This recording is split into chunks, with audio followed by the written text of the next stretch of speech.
আসসালামু আলাইকুম আপনার ভাইয়েরা কেমন আছেন? আজকে আপনাদের জন্য আমি ঝাল ঝাল টমেটো চাষ রান্না করব।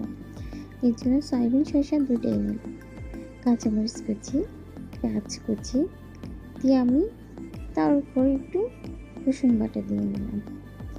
এরপর আমি ভালো করে এগুলো নেড়ে নিচ্ছি যাতে পেঁয়াজ কুচিগুলো একটু নরম হয়ে আসে। এরপর এর উপরে আমি হলুদের গুঁড়ো, মরিচের গুঁড়ো, জিরার গুঁড়ো এবং পরিমাণ মতো লবণ দিয়ে ভালো করে নেড়ে দেব। দেখেন আপনারা আমার এই আজকে ঝাল ঝাল এটা যদি আপনারা ট্রাই করে দেখেন আপনাদেরও খাওয়ার সাথে না খুব ভালো লাগবে। এরপর আমি টমেটোগুলো সবগুলো একসাথে দিয়ে দিলাম। টমেটোগুলো দেওয়ার পর ভালো করে নেড়ে দিতে হবে কিন্তু যাতে নিচে লেগে না যায়। কিন্তু নিচে যদি লেগে যায় তাহলে গন্ধ লাগবে, ভালো লাগবে না খেতে। তাই ভালো করে নেড়ে নিতে হবে যাতে নিচে লেগে না যায়। তারপরে আমি কি করব, এটা একটু ঢাকনা দিয়ে ঢেকে দেবো। ঢাকনা দিয়ে ঢাকার পর দেখেন আপনারা কি পরিমাণে একটু বুদবুদ করতেছে।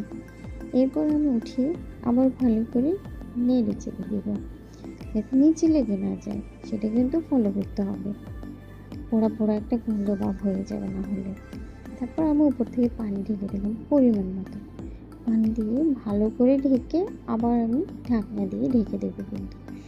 ঢাকনা দিয়ে ঢাকার পর দেখেন আপনারা তার উপরে সব পানিগুলো বের হয়ে গেছে। এই পানিগুলো শুকানো পর্যন্ত কিন্তু আমি চুলার আঁচটা একটু মিডিয়ামে রাখবো যাতে ভালো করে পানিগুলো শুকিয়ে যায়। পানিগুলো শুকানোর পর দেখেন কেমনটা হলো, এরকম হয়ে যায়। আরও শুকিয়ে যাবে কিন্তু চাষটা। আরও শুকানোর পরে ধনে পাতা দিয়ে নামিয়ে ফেলবো। দেখেন তো আমার চাষটা কালার কি সুন্দর হলো। এরকম করে আপনারাও বানিয়ে খেতে পারেন কিন্তু। এই চাষটা কিন্তু গরম ভাতের সাথে না খেতে ভীষণ ভালো লাগে।